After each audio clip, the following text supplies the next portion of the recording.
White Nights by Fyodor Dostoyevsky. Part 2.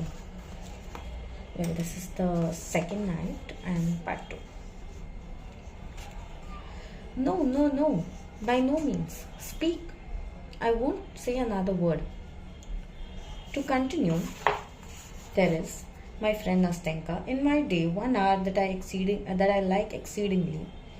It is the hour when almost all business and duties and engagements are coming to an end. Everybody is hurrying home to dinner, to lie down and rest. And there and then, as they are making their way home, they concoct other cheerful schemes pertaining to the evening, the night, and all the rest of their free time.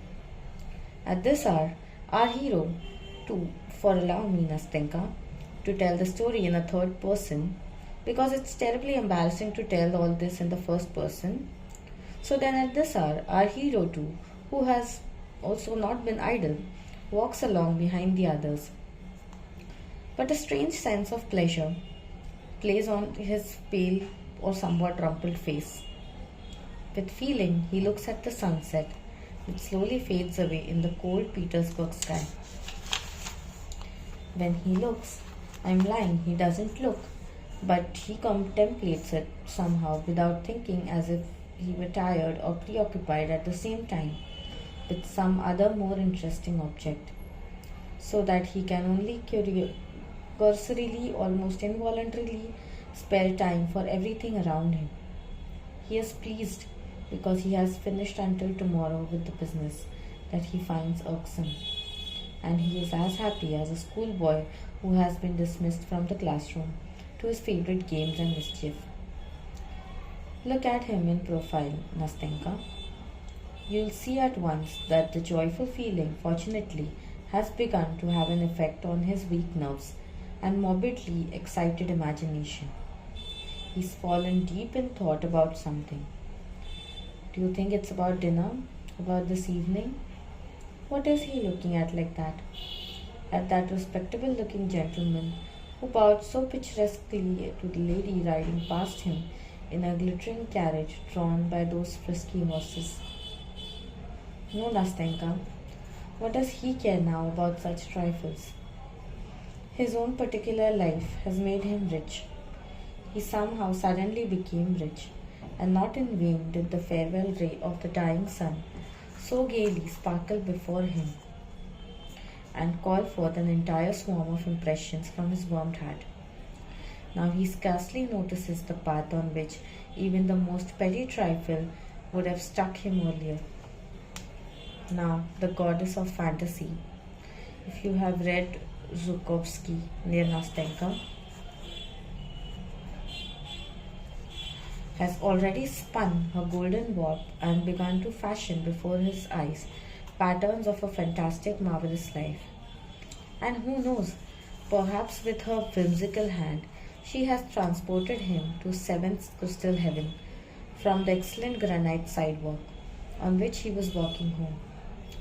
Try stopping him now and ask him suddenly where he is standing now, along which streets has he walked. He probably will remember nothing, neither where he was walking, nor where he is now standing. And after blushing with vexation, he will certainly tell some lie in order to save face. That's why he was so taken aback, almost crying out, looking all around in alarm, when a very respectable old woman who had lost her way politely stopped him in the middle of the sidewalk and began to ask him for directions. Frowning with vexation, he carries on walking, scarcely noticing that he has caused more than one passerby to smile and turn around to look at him as he walked away, and that some little girl, as she timidly made way for him, began to laugh loudly as she looked wide-eyed at his broad contemplative smile and gesturing hands. But the same fantasy caught up in its playful flight the old woman and the curious passers-by and the laughing girl and the peasants who were spending their night right there on the barge that crowded the Fontanka. Let's suppose that at this moment our hero was walking along them.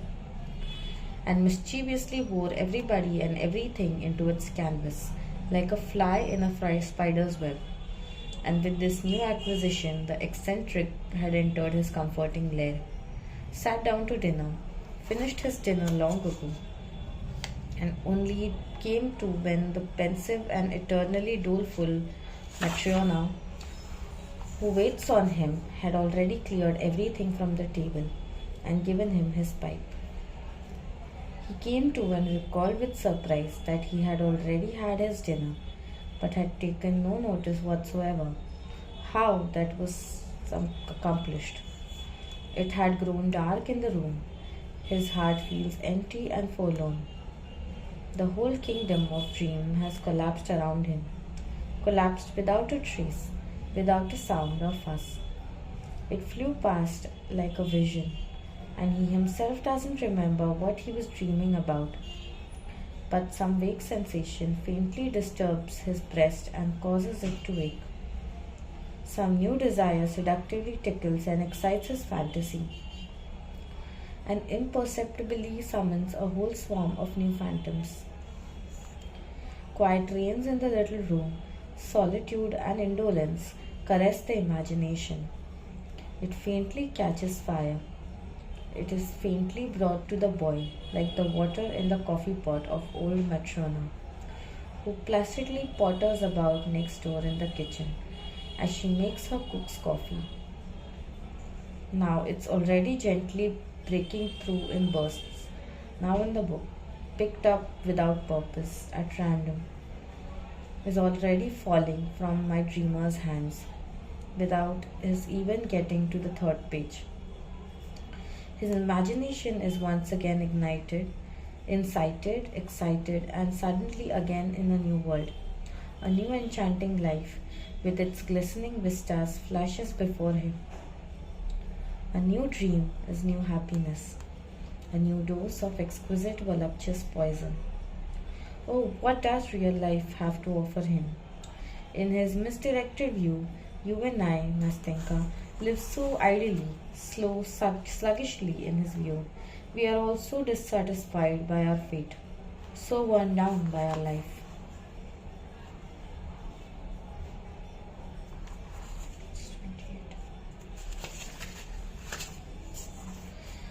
And really, as a matter of fact, look how everything at first glance among us is cold, gloomy, indeed wrathful. The poor thinks, my dreamer thinks, and it's no wonder that he should think so. Look at these magical phantoms that so enchantingly, so whimsically, so boundlessly and broadly take shape before him in such a magical animated picture, in which the most important figure in the foreground, of course, is he himself, our dreamer, his own dear person.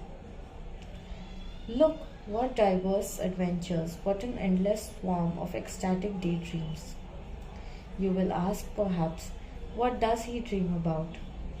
Why ask that? About everything.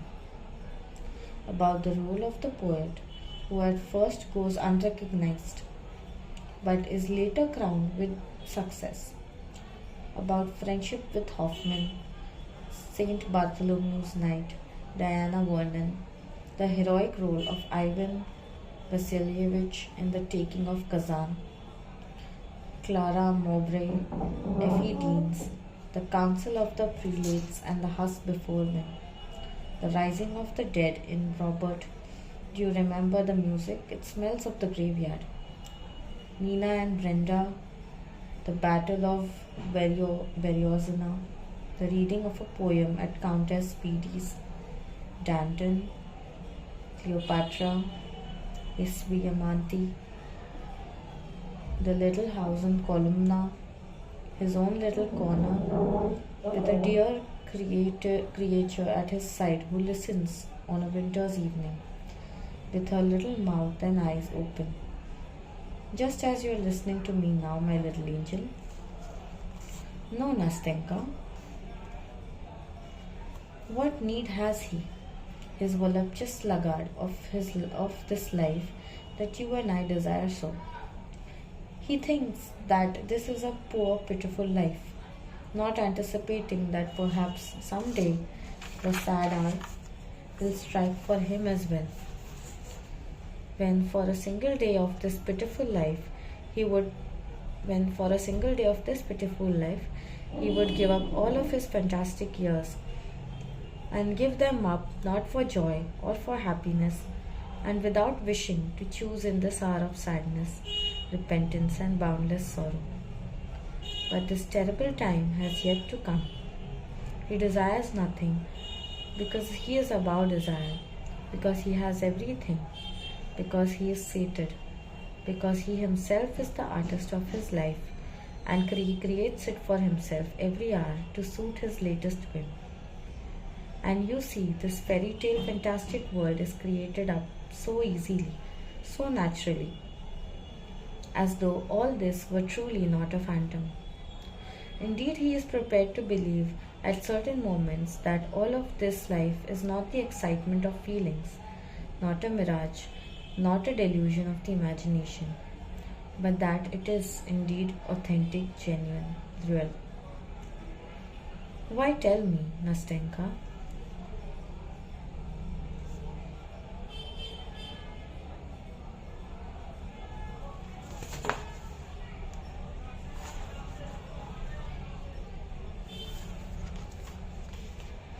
Why tell me, Nastenka? Oh, why at such moments does one's breathing become labor? Why, but by what magic, by what mysterious caprice does the pulse quicken? Do tears gush forth from the dreamer's eyes? His pale, moist cheeks burn as his entire being fills with such irresistible delight. Why do whole sleepless nights pass by like a single instant in inexhaustible merriment and happiness? And when the dawn's rosy ray shines through the windows and the daybreak illuminates the gloomy room with its dubious fantastic light, such as we have in Petersburg, why does our dreamer, exhausted and weary, throw himself on his bed and fall asleep, his tormented and overwhelmed spirit trembling with ecstasy, while his heart aches with sweet agony? Yes, Nastenka, you deceive yourself and unwittingly and dispassionately believe that it is a genuine true passion that disturbs his soul. You unwittingly believe that there is something alive and tangible in his incorporeal daydreams. But you see, it's all a delusion.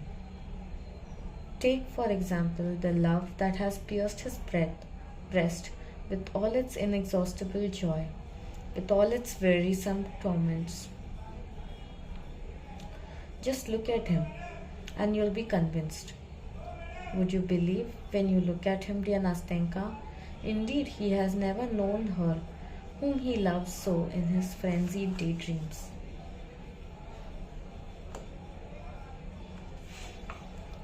Can it be that he has only seen her in certain captivating phantoms and only dreamed his passion?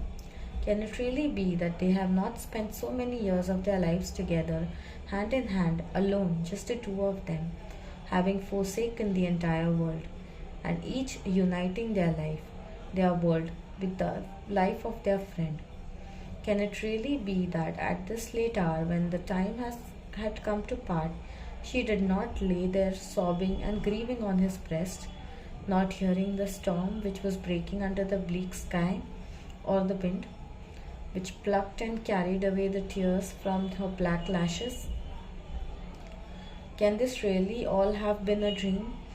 This garden, cheerless, desolate and wild, with paths overgrown with moss, secluded and gloomy, where they so would often walk together, where they hoped, grieved, loved each other for such a long time, so long and tenderly.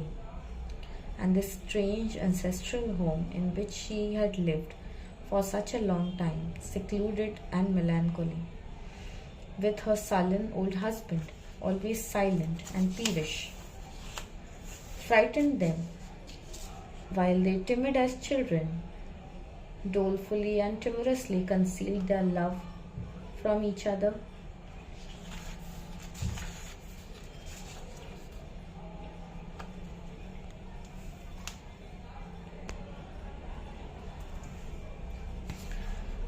how they suffered, how fearful they were, and how innocent and pure was their love, and how it goes without saying, Nastenka,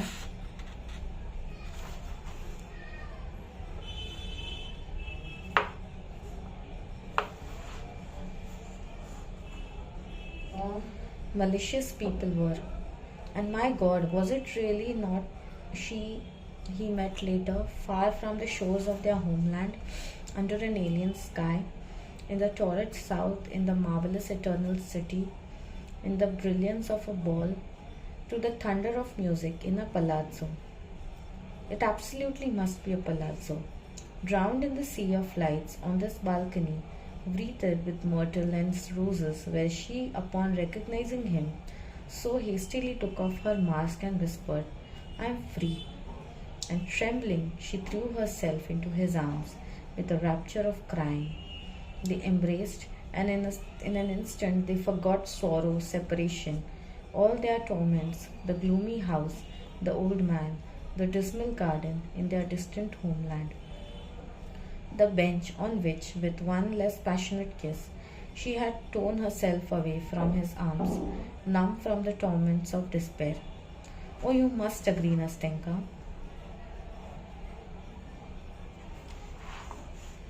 that you would be startled, feel embarrassed, and blush like a schoolboy who had just crammed into his pocket an apple stolen from the neighbor's orchard, if some lanky, hearty lad, a merry fellow, and a joker, your uninvited friend, opened your door and shouted as if nothing happened. And I, my dear fellow, just got back from Pavlovsk. My goodness, the old count has died. Ineffable happiness is close at hand, and here people are coming from Pavlovsk. I pathetically fell silent upon concluding my pathetic exclamations.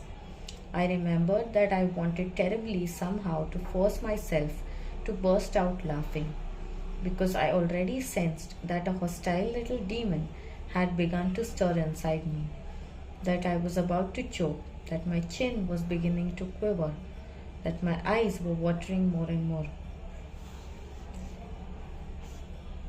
I expected Nastenka, who was listening to me with her intelligent eyes wide open, to burst into her childish, irrepressibly merry laughter, and was already regretting that I had gone too far, that I had been wrong to tell her about what had long seethed in my heart, about which I could talk as though I were reading a written text, because I had long ago passed sentence upon myself, and now could not resist reading it, to confess without expecting that I should be understood. But to my surprise, she kept silent. After waiting a little, she gently pressed my hand with a timid concern and asked, Can you really have lived your whole life like that? My whole life, Nastenka, I replied. My whole life, and I believe that's how I'll end up my days. No, that's impossible, she said uneasily. It won't be like that. That would mean I would so likely live out my whole life by my grandmother's side. Listen, you do know that it's bad for you to live like that. I know, Nastenka, I know. I exclaimed, no longer holding my feelings in check. And now I know more than ever that I have wasted all my best years for nothing. I know this now, and I feel it all the more painfully now that I see God Himself has sent you, my good angel, to me in order to tell me this and prove it to me. As I sit beside you and talk to you now, I am terrified to even think about the future, because the future is once again loneliness, once again the stagnant, useless life. And what will there be for me to dream about when I have already been so happy in real life beside you? Oh, bless you, dear girl, for not turning me away from the very first, and for making it possible that I can now say that I have lived at least 2 evenings in my life.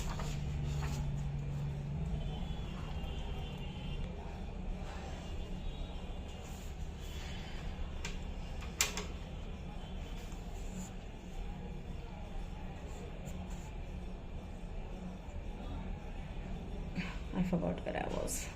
I'm terrified to think about the future because the future is once again loneliness, once again this stagnant, useless life. And what will there be for me to dream about when I have already been so happy in real life beside you? Oh, bless you, dear girl, for not turning me away from the very first, for making it possible that I can now say that I have lived at least 2 evenings in my life. Oh, no, no, Nastenka cried out.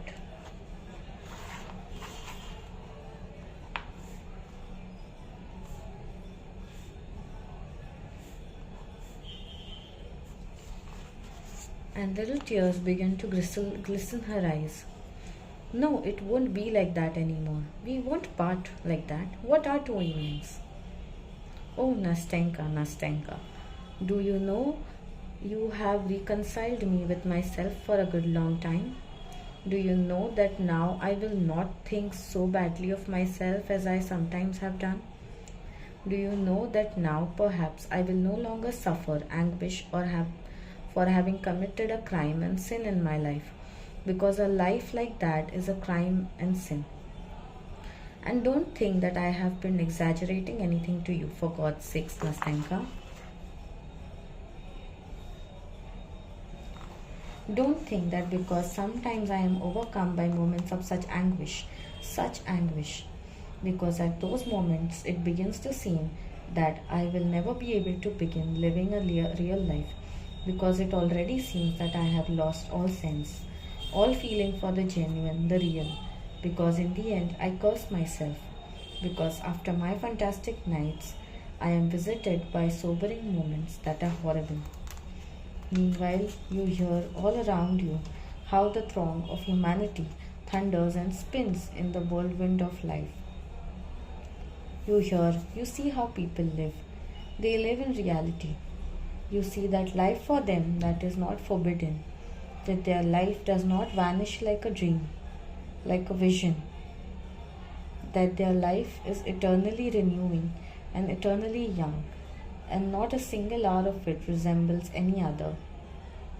Whereas, how cheerless and monotonous banal is the timorous fantasy, the slave of a shadow, of an idea, the slave of the first cloud that suddenly obscures the sun and fills with anguish the heart of every true Petersburger, which holds its son too dear, so dear. But what sort of fantasy is there to be found in anguish? You sense that this inexhaustible fantasy is finally growing tired, that it is becoming exhausted under constant strain, because you see you are growing into manhood. You are outgrowing your former ideals. They are being smashed to dust, to bits and pieces, as if there is no other life. Then you must build it from these bits and pieces. But meanwhile, your soul yearns and pleads for something else. And in vain does the dreamer rake through his old dreams as if they were ashes, searching in these ashes for at least some little spark in order to fan it into flames. And with this rekindled fire warms his heart, which has grown cold, and resurrect himself once again everything that he had held dear, that had touched his soul, that had made his blood boil, that had brought tears to his eyes, and had so splendidly deceived him.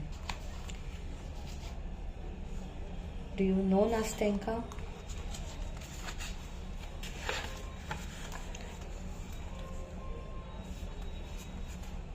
How long a very sensible man, how long I have fallen?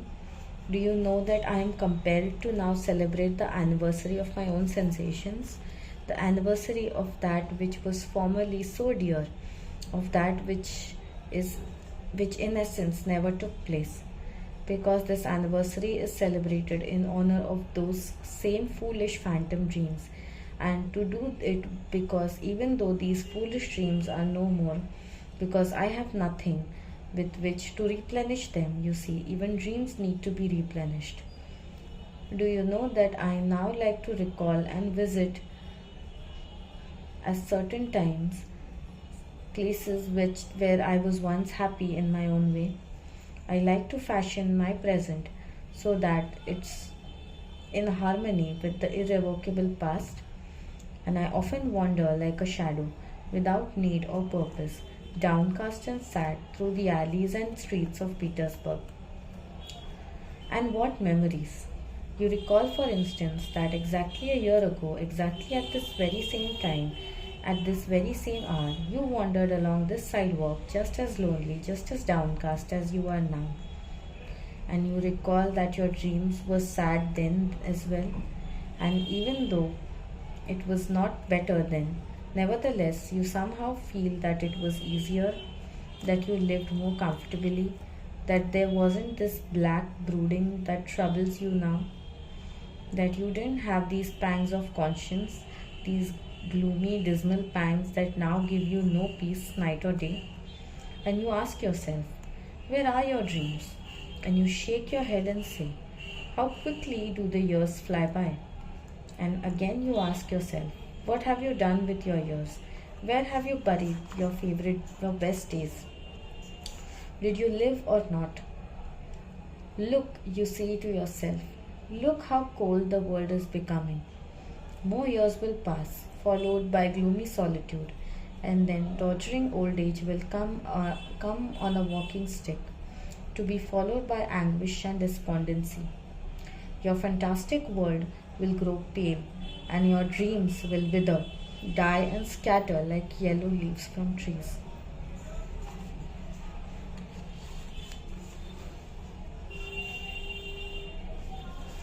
Oh, Nastenka, it will be sad, to be left alone, quite alone, and not even have something to regret. Nothing, absolutely nothing. Because all that I have lost, all this, it was all nothing, a stupid round zero.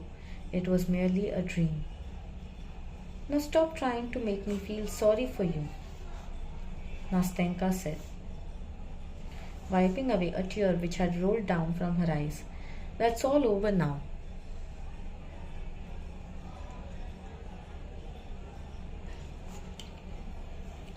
The two of us will be together now. No matter what happens to me, we will never part. Listen, I'm a simple girl without much education, although my grandmother did hire a teacher for me, but I truly do understand you, because everything that you've told me just now, I experienced when grandmother pinned me to her dress.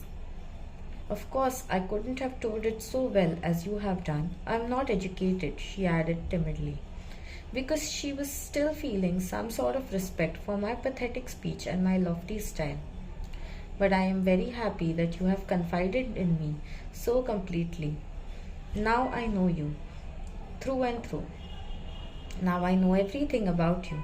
And do you know what? I want to tell you my story now. All of it. Frankly, afterwards, you give me your advice. You're a very sensible man. Do you promise to give me your advice?